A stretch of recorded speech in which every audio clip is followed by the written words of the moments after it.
Film Basement is filmed in sunny West Hartford, Connecticut, in front of a live studio audience. Hi everyone, welcome to the Filmmaker's Basement. I'm Brandon Gasparino. And I'm Edward Webb. And this week we have some reviews and some interview with one of our professors and local filmmaker, Ed Soto. But first, let's start with the fastest thing that came out this week. So this week I saw one of the best video game movies of all time, and that still hits its head on a very low bar.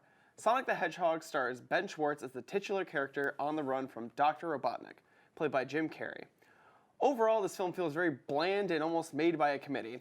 Sonic the Hedgehog follows a very cookie-cutter story with pacing issues which ultimately goes nowhere, much like the Sonic franchise. The characters aren't any better, as most of the human characters are forgettable and bland. Sonic is annoying, yet shockingly more tolerable than I thought he would be, and unfortunately, Jim Carrey is one of the worst parts of this movie. I will say he does get kind of more tolerable as you get towards the end and in the end credits scene. However, he is needlessly annoying and childish. Overall, while I wasn't bored while watching the Sonic movie, I don't think I could recommend anyone go out and actually see it. Wow, that was such a scathing review. See, here's the thing. I didn't actively hate the movie while watching it. It was just such a nothing movie. Like, nothing happened. None of the characters went anywhere. Sonic the Hedgehog went Super Saiyan for a little bit, and that movie ended. That's my hour 40 gone a heartbeat. All right, so I guess I have a couple questions for you. Okay. One is, and if you don't want to spoil it, feel free not to. Do any of our friends show up? You're gonna have to be more specific. Which friends show up, Eddie? Does Shadow show up? Okay, so I was a little disappointed by the end credit scene because I thought they were gonna go way out there with the character they chose. They went very basic. Was it Knuckles? No, it was Tails. Tails shows up, he's like, oh my god, my best friend's here, and flies away. I'm gonna be honest, I started laughing in the theater because I didn't expect that. But yeah, I was a little like, oh man, I was hoping they'd have Shadow with a gun, he'd be there, start shooting people, but no, it's just Tails. It was PG-13, right? I guess it would have had to have been. They almost swore at one point, and I was like, oh my god, they're gonna swear in a kid's movie? This is risque. And then they didn't, and I was like, oh, I'm a little disappointed by that. But yeah, I mean, there's just really nothing special about this movie. It's like, literally, if a group of people sat down, they were like, what are the exact beats we have to hit to make a kid's movie? And they did exactly that. And that's what we got. It's an okay movie, but there's no reason to see it, unless you're a diehard Sonic fan. And you say this is the best video game movie ever. Okay. I do have to preface this. Not a big Prince of Persia fan? I didn't see Prince of Persia. No, I meant that, and it's currently, I think, on track to make the most money out of any video game movie. Really? Because most of them are flops. I think this one in its first week has almost made back its budget, which is, I think it was $150 million, around that. Oh. Kids want to see, dude, the theater I went to had there were 30 children all screaming as Tails came on screen. So, kids love Sonic. What can I say? He flosses. He understands them. He flosses in the movie? Like 4 times. Does it do anything for him? Does it give him, make him faster, or he just likes to dance? No, he just flosses.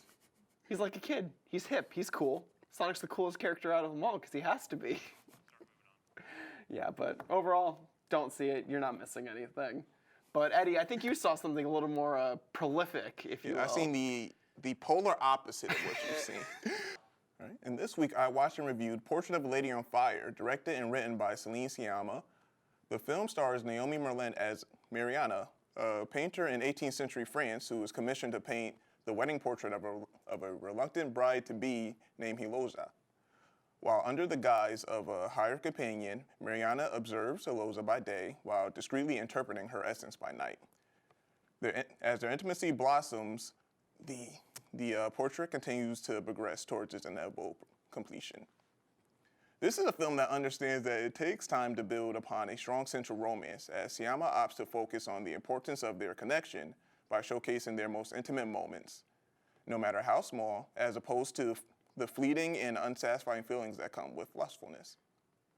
A genuine masterpiece, in my opinion, Portrait of a Lady on Fire is a bittersweet yet honest film about 2 star-crossed lovers that reminds us all of the vivid feelings that come with falling in love. Wow, yeah, so literally the opposite of Sonic the Hedgehog. Couldn't be any more different. I mean, that is kind of dope. I always love it when movies like this focus on like the really small things. So that's how you know like the directors really know what they're talking about. Yeah. You know, a lot of people, they like to, you know, focus on like a whirlwind romance, like a Romeo and Juliet, but these small, more intimate portraits, you may say, of a relationship always intrigued me more personally. And sadly, I guess it didn't intrigue the Academy because it didn't get a single nomination. Academy call-outs. Oh, man. Yeah, I mean, overall, it sounds kind of interesting. How did it leave you, like, as a It left me viewer of crying. this? It left you crying. Wow. I haven't cried since I was 4. Oh my God. Is that an exaggeration? And this left me in a puddle. Really? Yes. So that touching of a story. It's very touching. Oh man, that's kind of. Don't go into it if you're not ready to cry. And if you don't cry, you don't have any feelings. Oh my God. So I assume, they build a really strong connection with each other over the course of this movie. Yes. Okay. So what about like, so that's like the main focus of the film. Like what about like, what else is happening as this story goes on? Well, there's always just the overarching feeling that they're just not going to be together because she is a bride to be. She's going to be sent off to be married in Milan. So Interesting. we know that the relationship is sadly not going to come to fruition. But you know, just watching it and falling in love with these characters as they fall in love with each other is just. Gotcha. And on a technical I'm tearing level, up thinking about it. and on a technical level, how'd you feel about this movie? I think you could hang up any frame from this movie in the Sistine Chapel and nobody would notice. Wow, really? That good? Like. All right, I'm exaggerating, of course, but yes. Of course, but like, it definitely would look that good. Like, it's one of the most beautiful films I've ever seen. I mean, I guess that's fitting for a title that's literally like self-portrait and like. That is true. Going in. Yeah, you can't have portrait in the title if it's not frameable. It's not frameable. Wow, that's kind of amazing. Might have to check that out because I'm looking for like a good kind of like crying my eye, bawling on the ground, crying movie, and honestly, that seems right up my alley. So. Again, completely shifting in the opposite direction. So this week's new images of the Batman suit from the Matt Reeves' The Batman set leaked. The images show Robert Pattinson's stunt double riding a bat bike. His suit is reminiscent of the Batman Arkham games from a few years ago.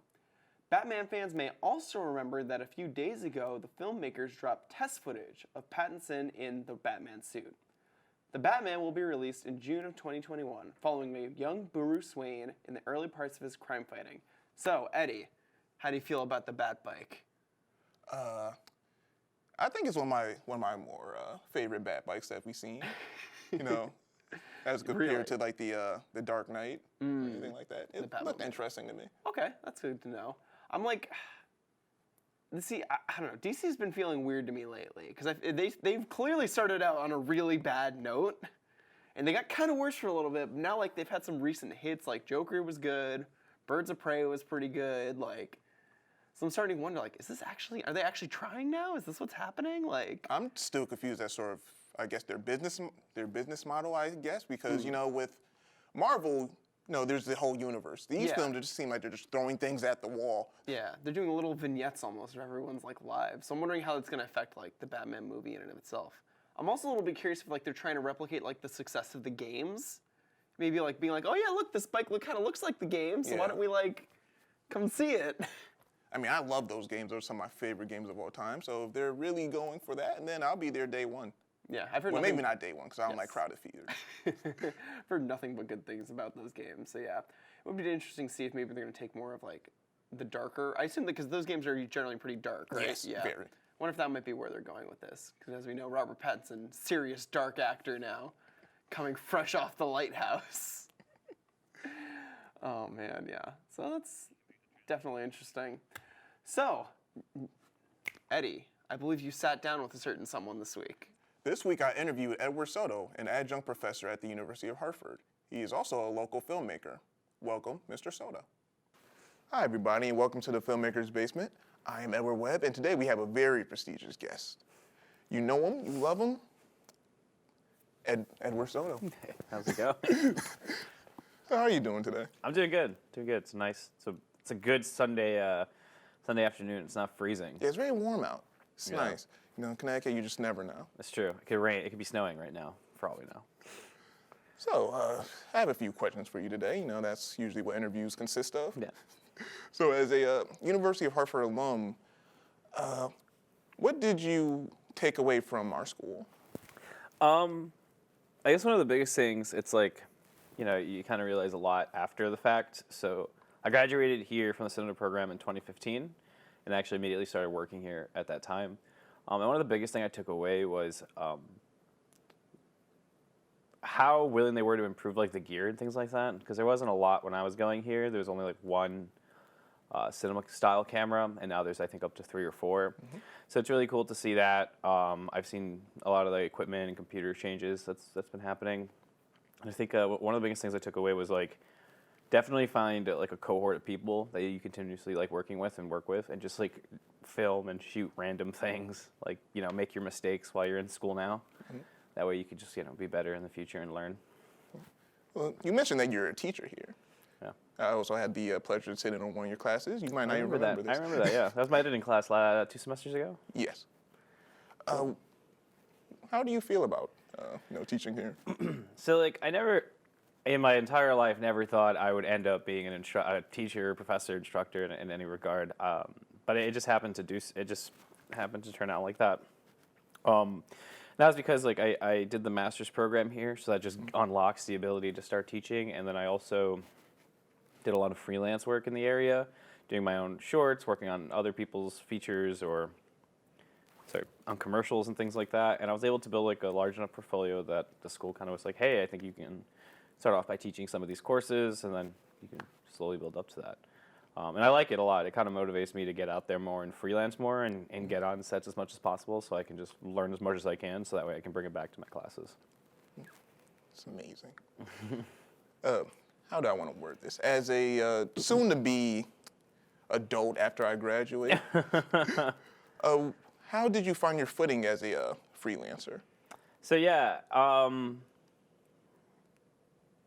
it's all about really just like, you know, you're gonna have to do a lot of free work and do a lot of work for like $100 or like no money and things like that.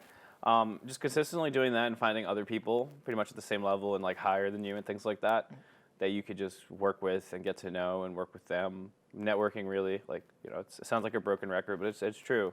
You just gotta like meet people and see what projects they're working on and building rapport with other people and just getting on project after project after project. Like momentum builds momentum, so that's kind of the attitude you have to have going in. What are some of your favorite projects that you made since you graduated? So I was lucky enough to work as a gaffer on a feature film 2 years ago in September of 2018, I believe. Mm-hmm. That was a really cool experience. It was an 11-day shoot overnights, and it was fun. You know, it was like, you know, to kind of retract to an earlier question, you have to be prepared for the grind. Yeah. Like you have to. So for example, that feature that I worked on, I would come into UHart, work 9 to 5, and then drive down to Waterbury to shoot from 6 to 2, and then I would just do that for 11 days. So I kind of prepared myself for that, and you just have to know that it requires a lot of grind and effort in the beginning, and then it'll all pay off at the end. So that was definitely a cool experience. I had the ability to produce a really, really good short last October with some students here from the university helping out, and it was, you know, phenomenal. It was a really cool experience because I remade, so to speak, mm-hmm. a short film that I shot when I was a student here. And I was able to see how the original looked when I was a student and then how it looks now after 5 years of experience and knowledge and obviously getting more equipment and meeting new people and things like that. Again, to kind of to go back to an earlier question, it's understand that filmmaking isn't like a one-person operation. It requires not only tons of people to help you out on the creative end, but you need a lot of technical people as well, technicians, operators, and things like that. And the biggest thing I can tell you and any other student is work every single position. Work as a cinematographer, camera operator, focus puller, the director, the writer, editor, camera assistant, audio operator. It's important to at least get a footing in all of those positions, so that way when you meet someone who does that professionally, you have a foundation to work with, to ask questions, to learn it more. Also, you may not know exactly what you like. You may want to do cinematography and you ended up liking sound more, or whatever the case may be. So, yeah, just try to work in as many positions as you can to kind of find your footing, bring other people on, and if you know something and someone else doesn't, teach them. Like, teach them. It's it's kind of like treat people the way you wish to be treated, and I kind of take that philosophy into teaching. Like, the way I teach is the way I wish I was taught. Not to say that any of my professors were bad or anything, but it's like, here's what I know that was never told to me, but now I have the ability to say that to others. You mentioned the importance of having like a strong team of collaborators. I myself can attest to this. Filmmaking is one of the few mediums where you can't do it by yourself. You need people. So I was wondering, besides school, where were you able to meet these collaborators and mold this team of yours? Yeah, so Kewan Harrison, we started a production company together, and we collaborate on tons of projects. And we have a really good personal relationship, and our working professional relationship is, if we ever get a project, either to do like a client or whatever, he'll direct, and I'll be the cinematographer, or vice versa. If I'm directing, he's shooting. We kind of really attached ourselves to that philosophy. That way we have the ability to grow together and build our own skills and understand each other's workflow and have that on-set relationship. And the way we met was in 2015. He put an ad out on Craigslist looking for someone to help him make a short film, and I responded to the ad on Craigslist. So I met him at the Unitarian Church on Fern Street in West Hartford. And it was him and another gentleman and another business partner and friend of mine, Sam Kelly. He's our editor, actually. So I met them at the church, and we kind of talked and BS there. I helped them with their short film, helped them with another one, and then we kind of worked together to become, to do work more and more together. Besides that, actually on one of those short films, we met this gentleman. He's a photographer and an editor. He's done all of our behind-the-scenes photos. His name is Nick Papazoglu. Actually, him and Kurt Spieler both came in to talk to my editing course last year.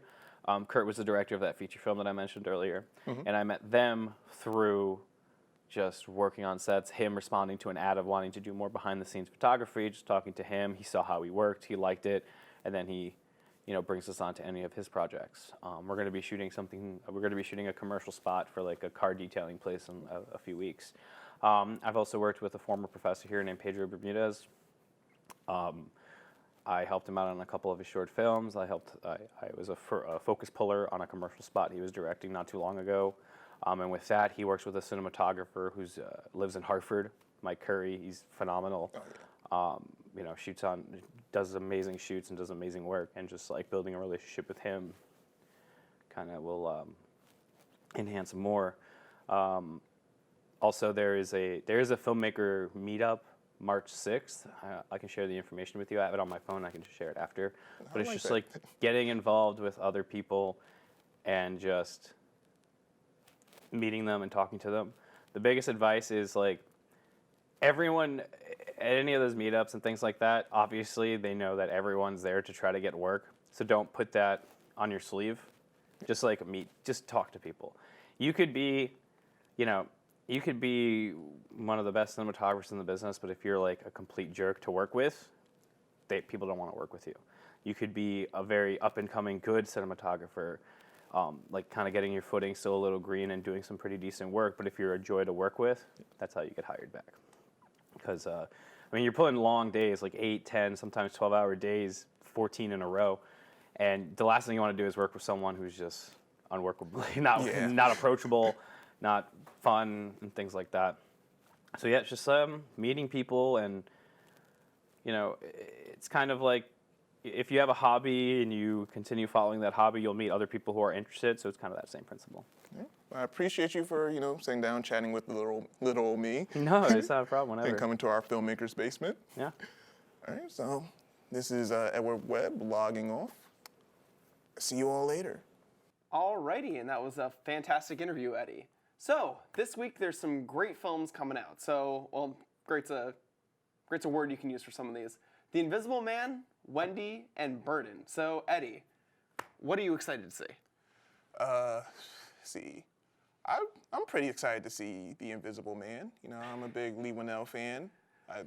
as goofy as the trailers look, I think that, I'm hoping maybe it's just bad marketing. You have to hope.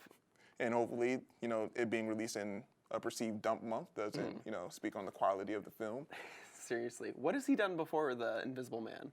Well, he's a big part of the Saw franchise, which, okay. he was one of the co-creators, pretty much, him and James Wan. Oh, interesting. And his last feature film, Upgrade, was one of my favorite films of that year. It was a very dark film. I wasn't expecting him to take it, some of the directions they took it. But I think he's an insanely talented director, so he's brought enough goodwill with me as to where I would at least wait to see the reviews. Yeah, you gotta hope. I mean, my problem is it's a Blumhouse movie, and I don't know if you've seen any of the trailers for Fantasy Island. I've seen them. Yeah, I mean, they have a formula, it works, but it doesn't make good movies most of the time, so like, I have a very strong feeling that the marketing for it is very honest as to what it's gonna be, especially coming off of the good old Dooku, so. Well, I mean, Blumhouse has had some hits. They produced Get Out, if I'm not mistaken. They do. No, I'm not saying they don't have good movies. I'm saying that's not the majority of their movies. Oh, yeah. The majority of their movies are, we give a filmmaker $1 million and we see what happens. It's like, ooh, we do 30 of these in a year. If any of them make a profit, cha-ching. I'm still hoping that this one is the exception to the rule when it comes to Blumhouse. Yeah, I don't know. I kind of want it to be a train wreck, honestly, just reminiscent of what it came from. Of its roots and where it was born in the oh my gosh, the womb of the mummy, I think. Was it? Yeah, it was the mummy. Was it I believe it was the Mummy. Yeah, the mummy, jeez. It's been a minute. It's been a very long time. God, that was a mistake. But I don't know. I mean, if it's a train wreck, I'll probably have a blast watching it. I'm probably gonna watch it for next week, so I look forward to that. That's gonna be great. But yeah, I mean, besides that, Burden. I mean, it looks interesting. Usher is in Burden, apparently, and Usher is one of my favorite artists of all time, so I guess I have to see Burden. I literally did not notice that until you pointed that out. So I guess I can never miss Usher. You're seeing Burden next week. I'm seeing The Invisible Man, and the dichotomy will continue. We're watching polar opposite films again. I'm eating my garbage in the corner, and you're having a 5-star meal over there. And I'm crying. God. Well, once again, thanks for watching The Film Basement. I'm Edward Webb. And I'm Brandon Gasparino. Have a great week, guys.